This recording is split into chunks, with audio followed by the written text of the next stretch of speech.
Hey, this is Alex with AFS 401k, and it's episode number 65 of Money Hacks. And we're 4 months into working from home, as I'm sure many of you are.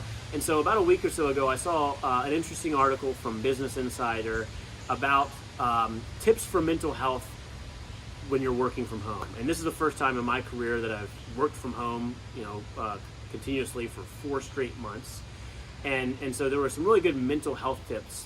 And I thought that in the last 4 months we've done a lot of one-on-one financial coaching sessions, helping employees and savers and investors at the different organizations and companies that we get to serve as retirement consultants talk about financial health, that this article had a lot of similarities from a mental health perspective that I think align with financial health. So I wanted to just touch on a few of those here quickly that I hope can give you good tips to take away and use when it comes to both your mental and financial health moving forward.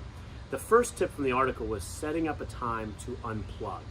And if you're like me, the first month or two of working from home, I would find myself going down to my office, to my desk at 8 in the morning and filling my day with meetings and conference calls and research and presentations. And it wasn't until 5, 6, or even 7 o'clock that I walked away. And I had this, after a few days, computer or screen time fatigue. Now in the last month or so, I've been better at being more deliberate of setting a time to unplug myself every hour, a couple of hours, even just for 15 minutes, or in some cases 30 minutes or an hour, to refresh and then go back into work. And I think when it comes to our financial lives, that's a great tip, especially when it comes to budgeting and cash flow planning. Don't try to tackle it all at once. And especially if you're trying to build out a family or a household cash flow plan with a spouse or partner or loved one, set up a time to have that discussion. Determine the length of time that you want to work on it together during a day or an evening.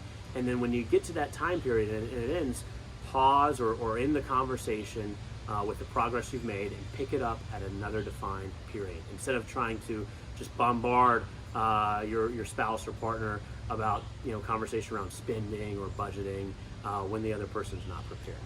The second tip was to go outside. So I'm outside right now, and so this again, I think from a mental health perspective, is a great thing when you're working from home, to not only unplug but also to go outside, to walk out of your workspace.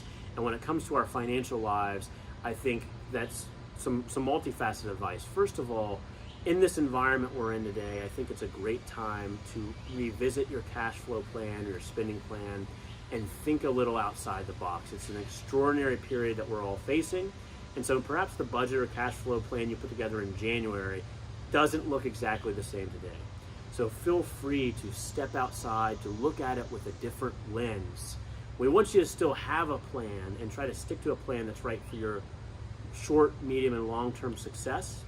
But it's okay to step outside and look at it differently, given that the circumstances are a bit different today.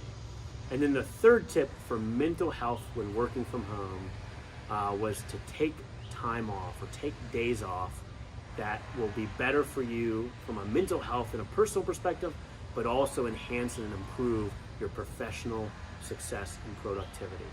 And I think this applies to investing as well with financial health, especially for medium and long-term investment goals. We talk a lot about saving for our long-term futures in 401ks and 403bs, and part of that is setting up an investment mix that's right for your personal risk preference and your time horizon.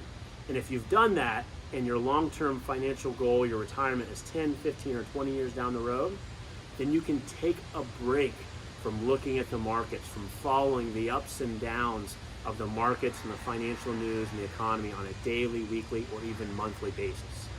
And if your financial goals are shorter, if you're saving in an investment account or a brokerage account for a goal that's 5 years or 7 years down the road, and you've got a mix that's right for you, you can still take that break of not having to worry about or monitor what's happening in the markets on a daily, weekly, or monthly basis.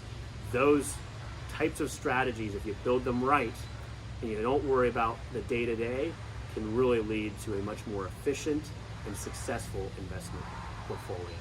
So I hope those were some good tips. Check out the article. I'll put it in the blog. And if you have questions, feedback, or comments when it comes to your financial life, feel free to reach out to us. We hope to see you again. Take care.